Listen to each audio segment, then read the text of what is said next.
Alright folks, welcome back to another episode of Not Funny Guys Presents Go Team Venture.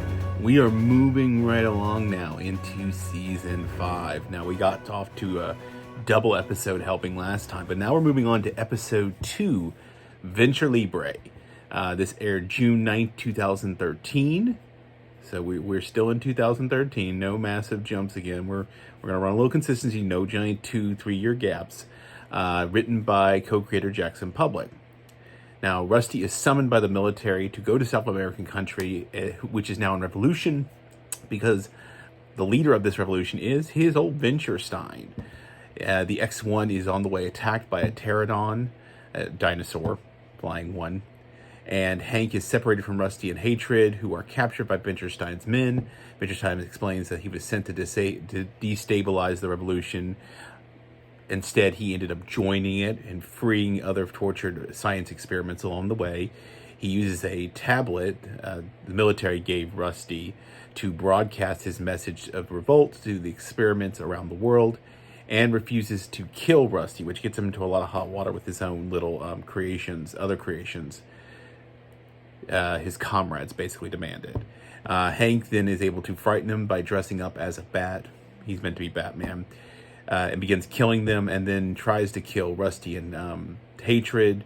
When Venture Stein and the other ones try to kill Hatred, they are able to escape because Venture Stein lets them go. They reach a beach where a congresswoman who is representative for their district shows up, holding and ends up getting her hands on the tablet, and in the middle of the conflict, with everyone's attention, she accidentally triggers the bomb inside and kills herself.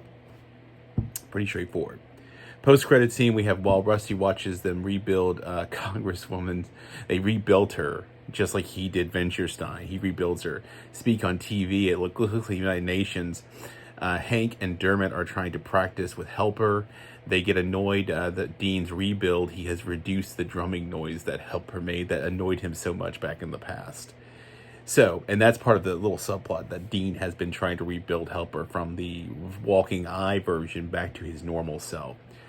One of the fun bits here, insightfully, though, is the fact that Hank and Dean have kind of strangely switched places, whereas the previous season, Hank had gone all rebel and Dean was conformist. They've now switched places. Dean's going through a whole goth phase, and Hank is wearing the standard uniform now. Dean is apparently also a vegetarian. The Army sends a special op to the Venture compound with that pad, because apparently they cut Rusty's phone line, and he wasn't answering anyway. Finds out that Venture Stein had gone AWOL, and apparently the reason why the military feels they can come to him with this problem is that Venture Stein is still under warranty. Good to know. Being when Dean goes off to rebuild Helper, and while getting his sort of briefing, Rusty is told about communist Marxists in this third world country, and he goes, "Communists? They still make those?" Love that line. This is when he's told about the Venture Stein going and ended up now helping this third world, these people who are rebelling against a third world dictator. Hank is then at one point in the middle of this whole thing does a whole kind of weird Frankenstein / Blade Runner reference where it's all focused on the idea that creations hating their creators. General Manhauer flips Rusty the Bird from the J-pad when he's sort of out of pocket and gets really pissed at him.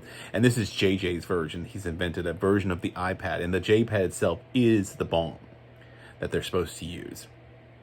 En route to the thing, the X-1 is attacked by the pterodon. Hank bails out, and what he thinks is a parachute turns out to be a jetpack. When Hatred then accidentally ends up ejecting them as well.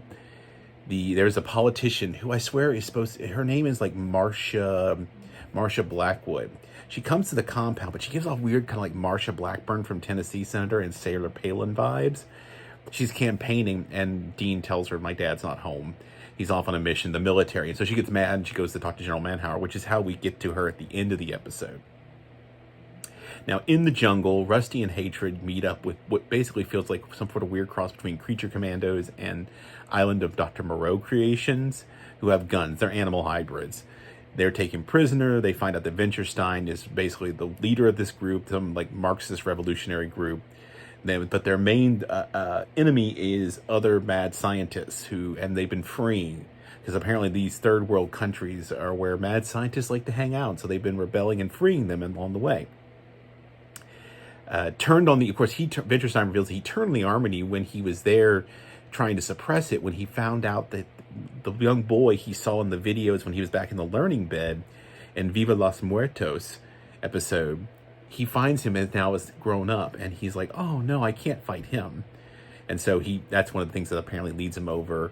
Other zombies with him include Sonny Stein and Ted Stein, who are from that knockoff Scooby-Doo group all the way back in that same episode, the Viva los Muertos.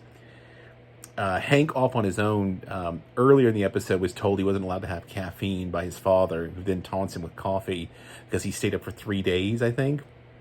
He he crash lands in a coffee plantation and then therefore proceeds to get super jacked up. And he ends up thinking he's basically Batman. He runs into a statue and he his whole little weird little off the beat thing. Meantime, Venturstein forms which is URGH, which stands for United Repressed Grotesque Humanity. Calls on all lab creations to rebel and join them. He does this on a broadcast through the J-Pad. Helper is in the process of all this. Helper has left to answer the distress call that Rusty put out with the watch, and you see him en route most of the episode. Hank, now as his sort of weird Batman, goes on attacking the Venturstein gang of other creatures. Venturstein also, in the meantime, is also facing kind of an internal rebellion because he won't kill Rusty when they've been killing all the other creators. Venturstein, of course, still loves Batman and has the Batman mask, and this causes him to let Hank free Rusty, and they are eventually saved by Helper. But also, when they're on the beach, when they run, and the bomb didn't go off, but when the Marsha Blackwood shows up in her helicopter, she happens to find the J-Pad. It then blows her up. And like I said, she gets rebuilt. So, fun episode. Just a nice little fallback on what happened to Venturstein. I know in the Halloween episode, I swear they might have been reusing footage, but it looked like he was in one of the scenes. But apparently this is where Venturstein really is. Maybe that was one of the other ones that failed. Who knows? Because apparently Rusty's been making a bunch of these for the military, as we see there with Sonny Stein and Ted Stein. He made a bunch of these for the military. So good job, Rusty. So, on to the next episode. But before we do that, remember, like, subscribe, comment, share, all that fun stuff. And let's move on to episode 3.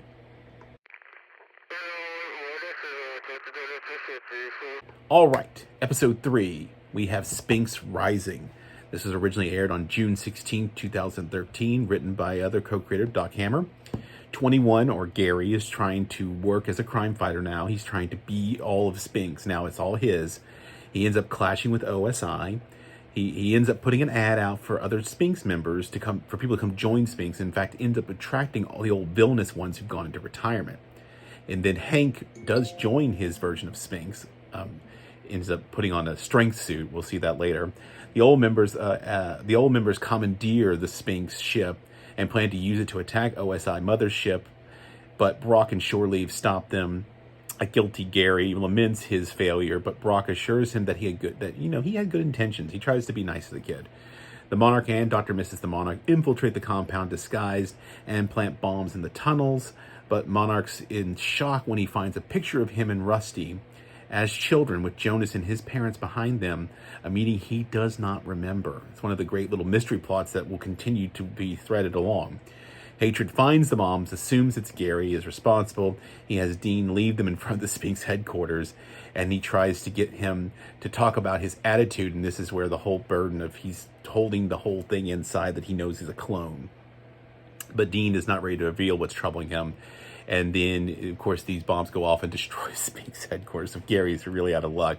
As the others destroys the empty SPHINX ship, the Monarch detonates the bombs, unwittingly destroying the headquarters. So like I said, this starts with Gary accidentally as SPHINX interrupting an OSI sting on bad guys, and he's been using a crossbow that apparently belongs to Brock because it makes him feel like Chewie from Star Wars, Chewbacca. Brock, though, takes it back. This will come full circle.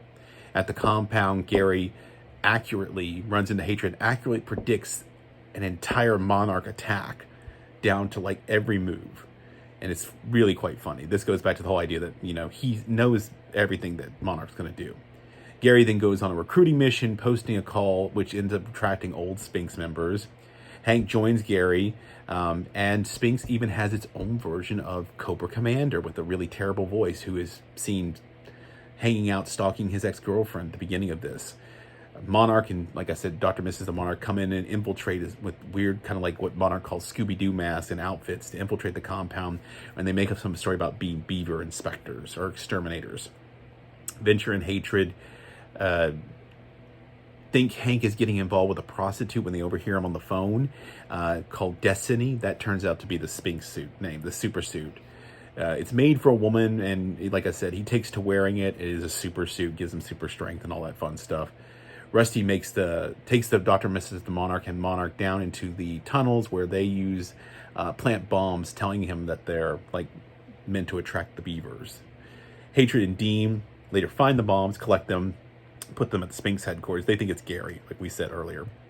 The old SPHINX guys apparently came back because they have chips in their heads that are eventually going to kill them because they were loyalty chips. And so they decide they want to go out in a blaze of glory by taking on OSI. This doesn't work out for them. They want to go out in style. But Harry and Hank are rescued by Brock and Shore Leave. Brock then gives Gary back the crossbow, saying he's kind of earned it. He knows he has good intentions.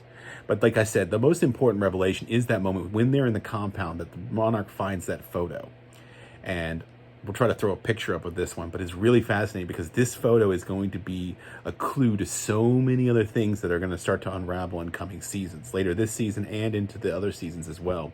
And it's just a fun little thing. And this is one of those things I like about some of these episodes. Some of them are just self-contained episodes where maybe you move the story along. Maybe you just have a little bit of a kind of somewhat bottle episode. Maybe you have a rewind back and you check in on previous characters. But like this one lays some actual seeds for some real future content down the line.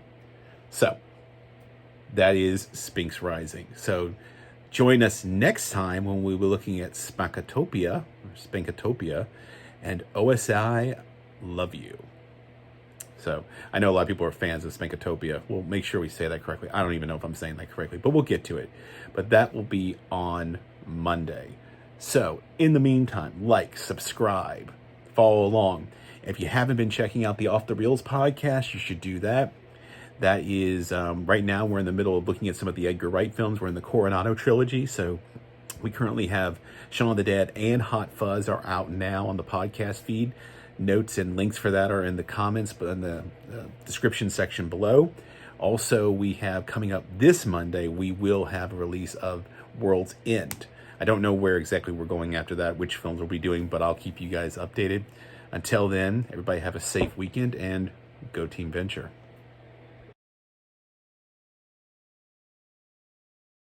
Say not funny guys again. Not funny guys again. No, can you say not funny guys?